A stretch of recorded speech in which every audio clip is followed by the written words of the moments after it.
What's the strangest or most unsettling thing a doctor or nurse has ever told you? I still remember the exact moment like it happened yesterday, even though it's been over a decade. I was 17, freshly graduated from high school, and my mom insisted I go in for a routine checkup before starting college. I didn't think much of it. My family isn't the healthiest bunch, but I was always considered the healthy one, so I didn't expect anything weird. I got to the clinic, filled out the forms, and was called back by a nurse who seemed off. She wasn't unfriendly, but there was something about the way she moved, precise but almost too rehearsed. She measured my vitals, had me sit, and then left to get the doctor. Enter Dr. Klein.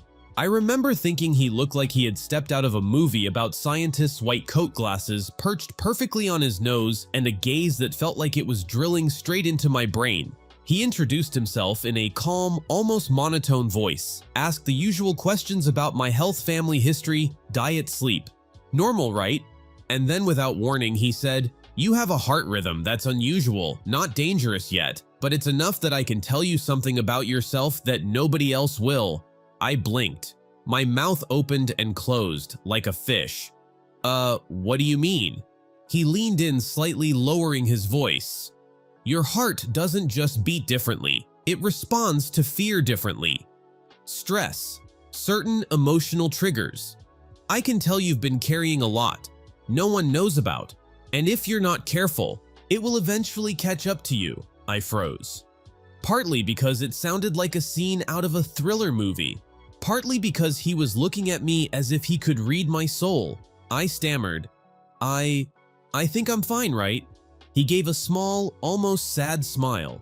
"Yes, medically you're fine, but the body remembers. It will react before your mind even notices. People like you, the ones who internalize trauma, it comes out in ways you won't expect. Don't be surprised if the wrong person sees it first." I wanted to laugh. I wanted to shake my head, but something about his calm certainty made me shiver. It was like he had just handed me a book and said, "Here's the ending of your story before you even start writing it." After that, he ran some tests, found nothing technically wrong, and signed me off, but the encounter stayed with me. Over the years, I've had other doctors, specialists, nurses, but none have delivered a statement like that. It wasn't scary in the way you'd expect. There were no threats, no horror story, no bad news, but it was unsettling in a deep, persistent way. Like he had looked at my body, my vitals, and whispered, "I see you." The weirdest part, he was 100% right. Life threw curveballs at me: mental health struggles, family crises, work stress. And every single time my body gave me subtle warnings before my mind even realized something was wrong. My hands would tremble, my heart would race, sleep would vanish, and for years I remembered that unnerving calm voice saying it would happen to this day. I think about Dr. Klein. Sometimes I don't even remember his full face, just the gaze, the tone, and that uncanny ability to see a person's inner storm through a stethoscope and a routine checkup. It was unsettling, strange, and oddly life-saving. This one still makes my stomach churn when I think about it. I was 22, living alone for the first time, and I went to see a new doctor because of persistent migraines. Nothing too serious, or so I thought. Dr. Patel greeted me warmly, seemed professional, a little too chipper. Maybe I sat down and she started asking the routine question. "So often, the headaches happened. What triggers them? Family history, sleep patterns, nothing unusual yet." Then she paused mid-sentence, pen hovering over my chart, and said, "You know, headaches are sometimes more than just physical. They can be messages. Your body tells you things you refuse to listen to." I laughed nervously. Like stress." She shook her head slowly. "Not just stress, I see it in your scans." I nearly choked. "Scans? I haven't had any scans yet." She leaned back, arms crossed, eyes narrowing in that professional but intense way. "I don't mean MRI or CT, I mean the patterns I notice in your vitals, your blood pressure during appointments, your body. It anticipates trauma before the mind admits it. You're holding on to things you haven't even processed yet, and it's only going to get worse if you ignore it."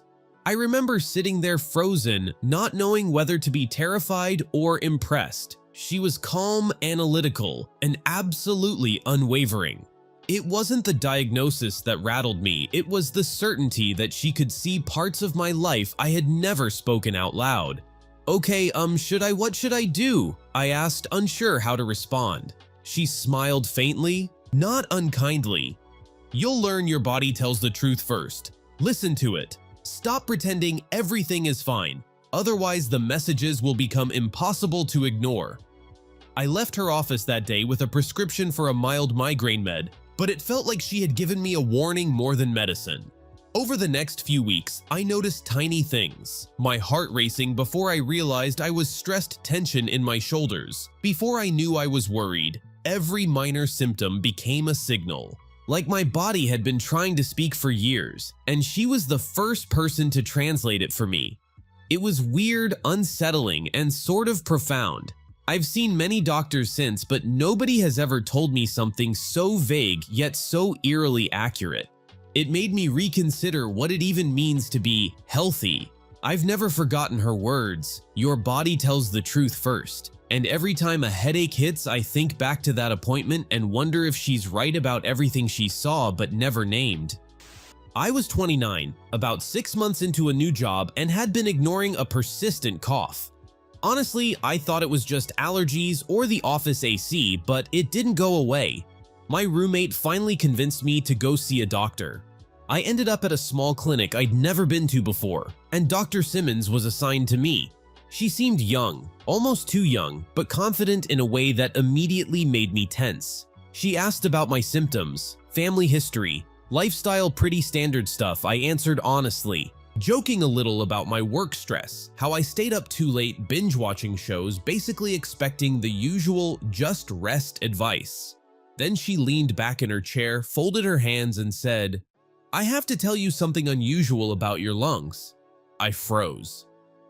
Okay. They're fine physically, no infections, no irregularities. But the way they react to your breathing patterns, it's unusual. Almost like they're anticipating panic before your brain recognizes it, I can tell. Just from how you inhale and exhale when you're about to stress yourself, and it's not healthy in the long term. I stared at her, completely baffled. "Wait, my lungs can tell when I'm stressed before I know it." She nodded.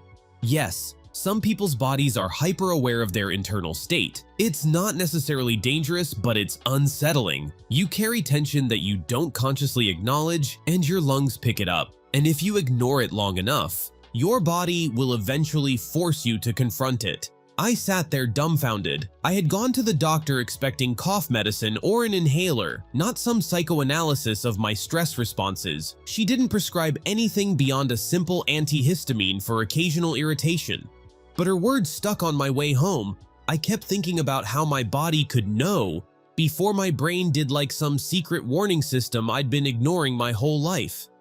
It didn't just stick with me. It changed the way I lived for years. I started paying attention to minor physical cues, how my hands shook, how my chest tightened, how shallow breaths could precede anxiety attacks. It wasn't paranoia, it was awareness. I've told a few friends about that appointment over the years, and they always look at me like I'm insane. "Your lungs told you were stressed? That's weird." Yeah, weird doesn't even begin to cover it. But it was also unnervingly accurate. I wasn't imagining my stress. My body had been telling me for years, and Dr. Simmons was the first person to translate it. Sometimes I wonder if she tells every patient something equally strange, or if I just happen to be the one whose body she could read like an open book. Either way, it stuck with me forever. I was 19 when it happened, though if you asked me today to describe that whole year, I'd tell you it felt like one long migraine. I had just moved out of my parents' house, partly out of excitement, partly out of stubbornness, and partly because living with my mom had become like living inside a pressure cooker. Everything was loud, everything was emotional, everything felt like it was about to explode. So by the time I got my own crappy studio apartment and a job that paid me barely enough to survive, my body was already fried. I'd get headaches every night, those pulsing behind the eyeballs headaches that make you want to press your head against a wall until something cracks. But the weird part was the noise. Every headache came with this faint ringing sound, like a distant high-pitched whistle, almost like the warning tone on hospital machines. I kept chalking it up to stress or dehydration or even just the terrible fluorescent lights at work. Finally, after about 3 months of this nonsense, I caved and went to a doctor. Not a fancy one, just a walk-in clinic near my apartment with a flickering open sign that looked like it had given up years ago. That's where I met Dr. Vaughn. He was older, maybe mid-60s, with silver hair and a face that looked like he was permanently squinting at something too bright. He didn't smile, but he didn't seem unfriendly either. More like a man who'd seen so many strange patients that nothing fazed him anymore.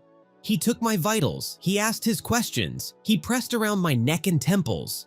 Everything felt normal. Then he did something unusual. He asked me to sit quietly on the exam table and just breathe.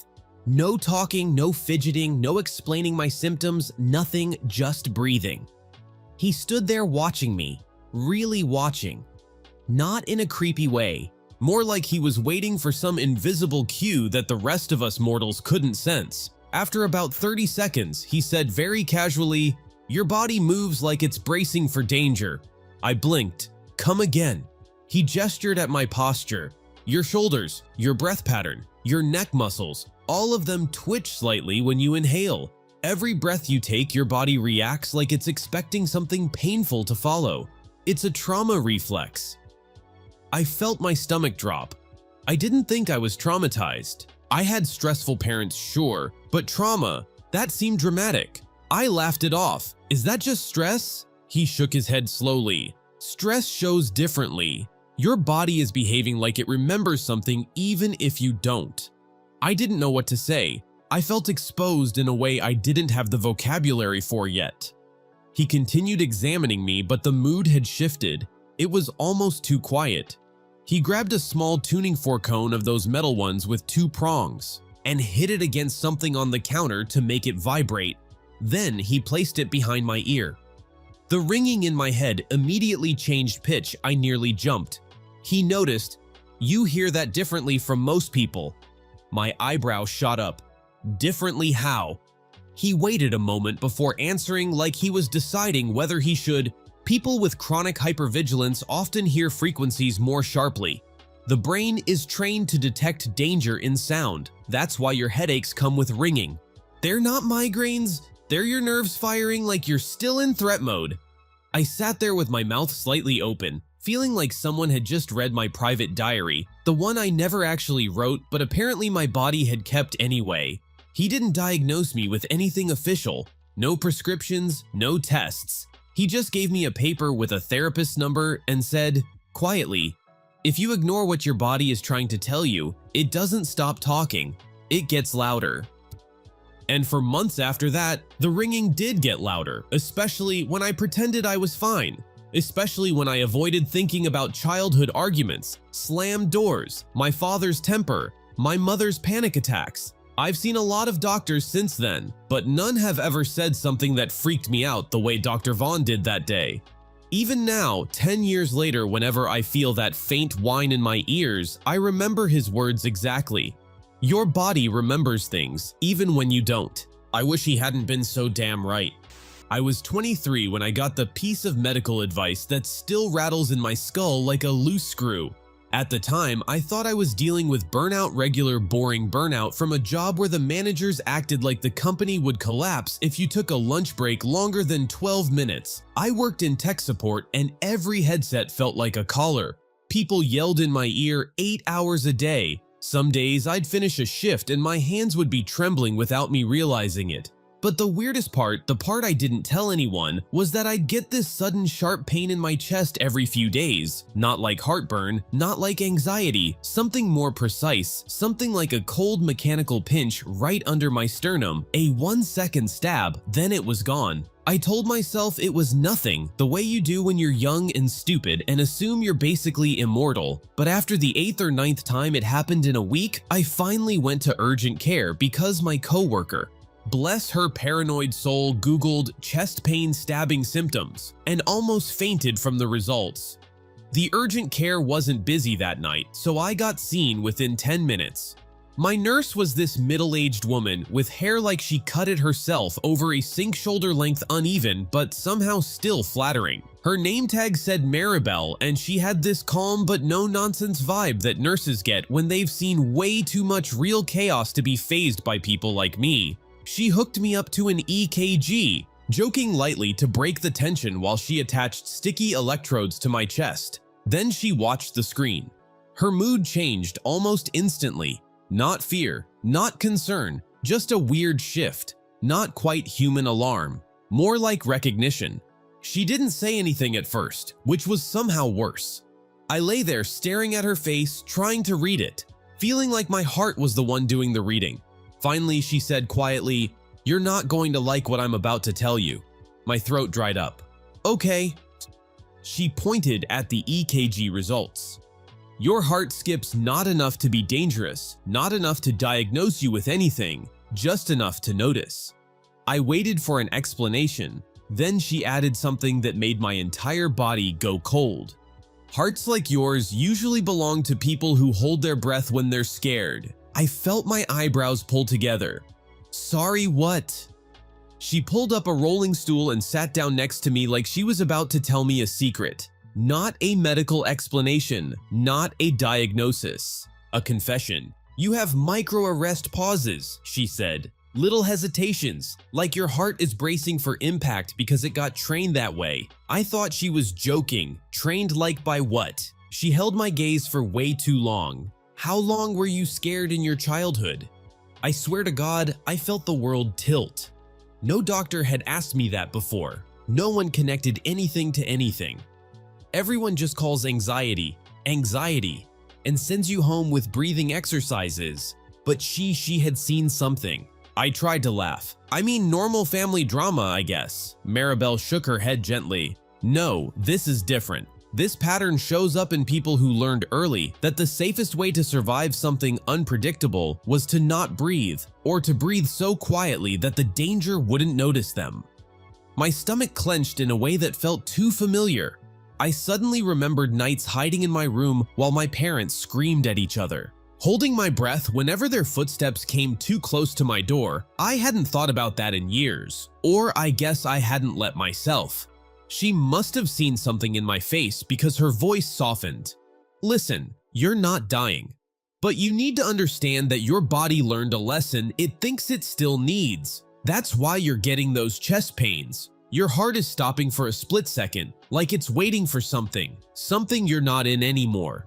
I stared at the ceiling. The cheap fluorescent light buzzed like an insect. "What do?" I asked, barely above a whisper. She placed a hand on the side of the bed, not touching me, but close enough to feel grounding. "You teach your body a new story. It will take time, but you have to start." She gave me a referral to a cardiologist, not because she thought something was physically wrong with me, but because she said it would help me trust that I wasn't broken. But the thing she said right before I left, the thing that still echoes in my head at 3 a.m. when everything is too quiet. As she handed me the papers, she said, "People think trauma lives in the mind, but the heart remembers too. Sometimes it remembers first." I've never forgotten that I don't think my heart has either. I was 28 and thought I was just dealing with migraines. Not cute migraines, not, "Ugh, I need Advil" migraines. These were full-on brain-splitting, vision-warping, sound-amplifying attacks that made my world fold inward like a dying star. They came out of nowhere. I'd be at work writing an email and suddenly the screen would tilt and I'd feel like something invisible was squeezing my skull from both sides. One day at around 11 a.m. I collapsed at work, fully dropped. My coworker said my eyes rolled back like a doll whose head was tilted too far. They called an ambulance. I woke up with 2 paramedics hovering over me and someone trying to shine a light into my pupils. I kept mumbling, I'm fine, like that would magically teleport me home. Spoiler, it did not.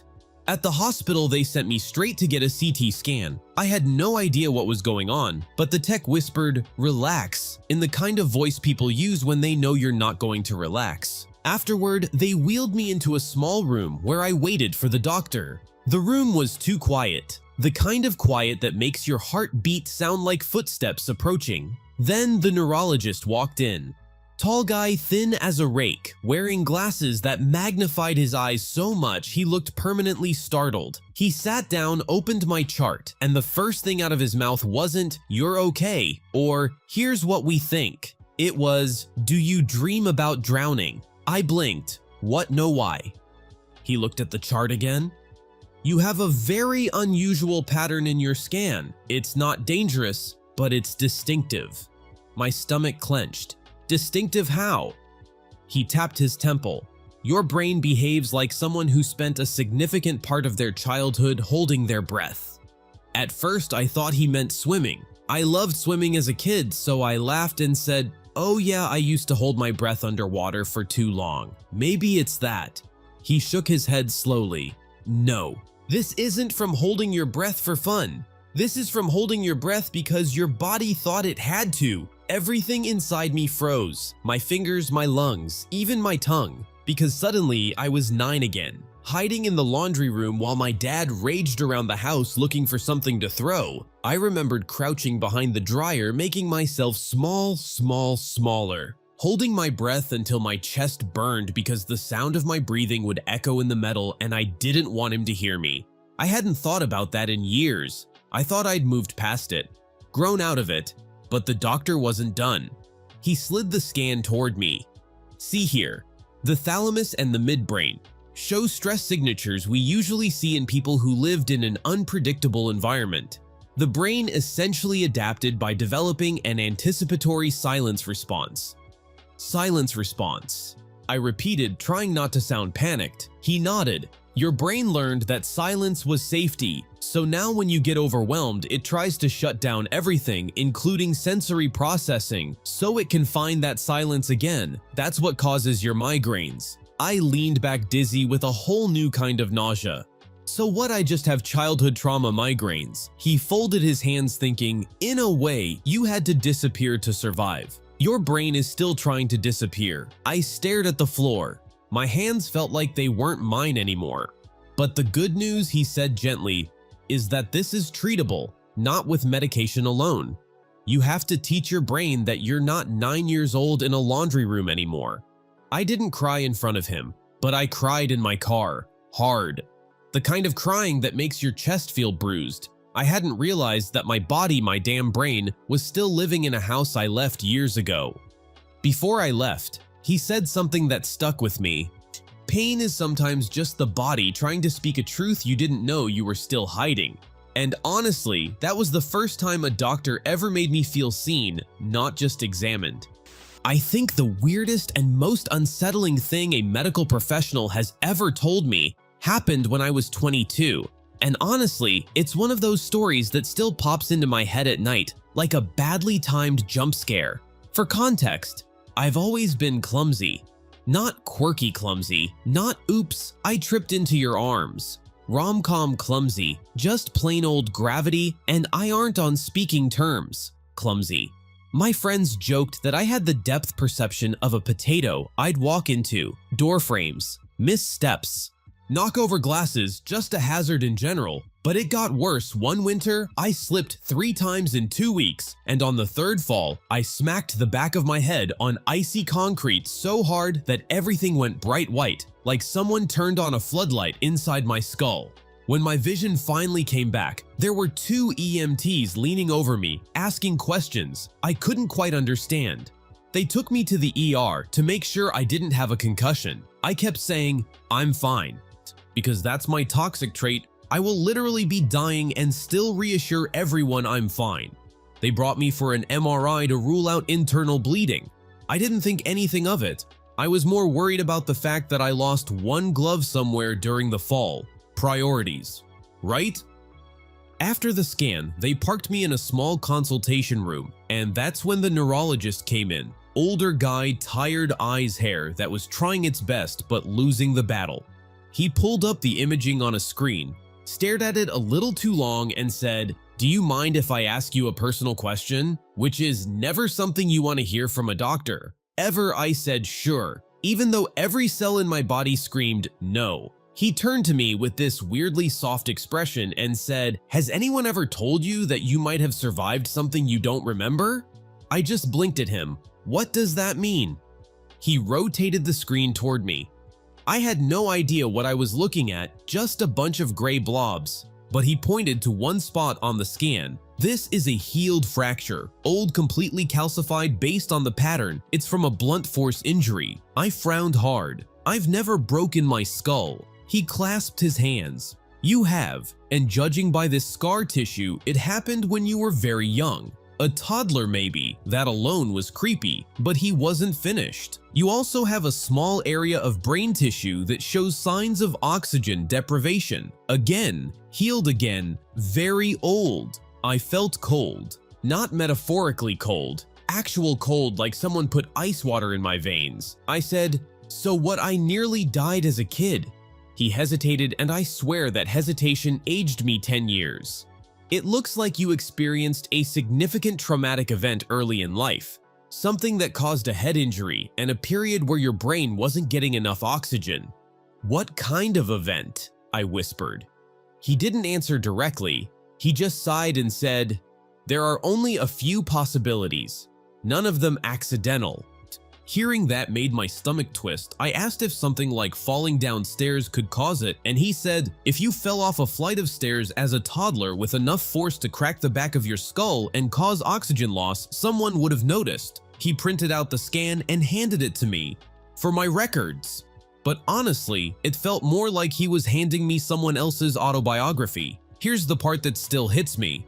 When I told my mom about it, she went dead silent. Not shocked, silent, not confused, silent, just silent, like she'd rehearsed that silence. Then she said, you were clumsy as a kid, and changed the subject. Wouldn't talk about it. Wouldn't even look at the scan.